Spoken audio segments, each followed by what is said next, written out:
প্রিয় শিক্ষার্থী বন্ধুরা, আসসালামু আলাইকুম। আশা করি তোমরা সবাই ভালো আছো। তো আজকে আমি তোমাদের জন্য ষষ্ঠ শ্রেণীর তৃতীয় অধ্যায় অর্থ বুঝে বাক্য লিখে অধ্যায়ের যে ২৯ পৃষ্ঠার ছকটি রয়েছে, অনুচ্ছেদ লিখে ক্রিয়া খুঁজি, আজকে আমরা সেটা সমাধান করব। তো দেখতে পাচ্ছ এখানে লেখা রয়েছে, কোনো একটি বিষয় নিয়ে ১০০ শব্দের মধ্যে একটি অনুচ্ছেদ লেখো। লেখা শেষ হয়ে গেলে ক্রিয়া শব্দগুলোর নিচে দাগ দাও। তো চলো আগে আমরা ১০০ শব্দের ভিতর একটা অনুচ্ছেদ লিখি, তারপরে আমরা ক্রিয়া শব্দগুলোর নিচে দাগ দিই।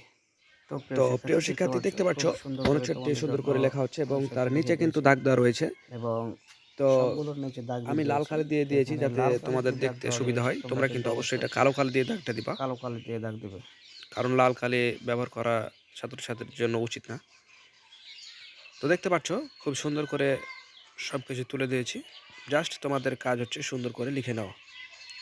তোমরা ভিডিওটি না টেনে দেখতে থাকো, কারণ ভিডিওটি না টেনে যদি দেখো তাহলে কোনো কিছু ছুটে যেতে পারে।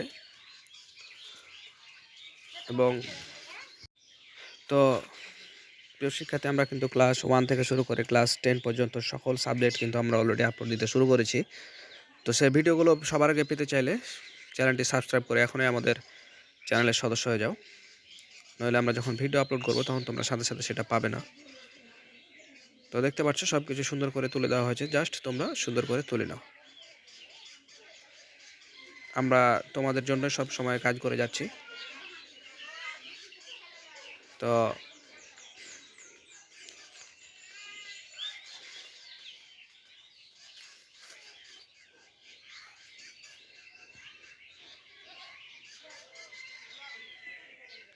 ভালো থেকো।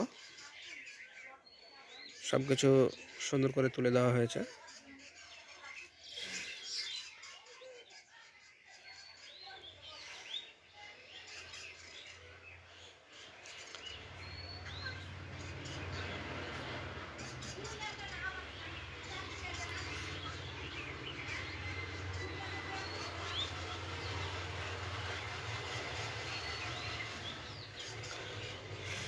তো দেখা হবে পরবর্তীতে নতুন কোনো ভিডিওতে। সে পর্যন্ত সবাই ভালো থেকো।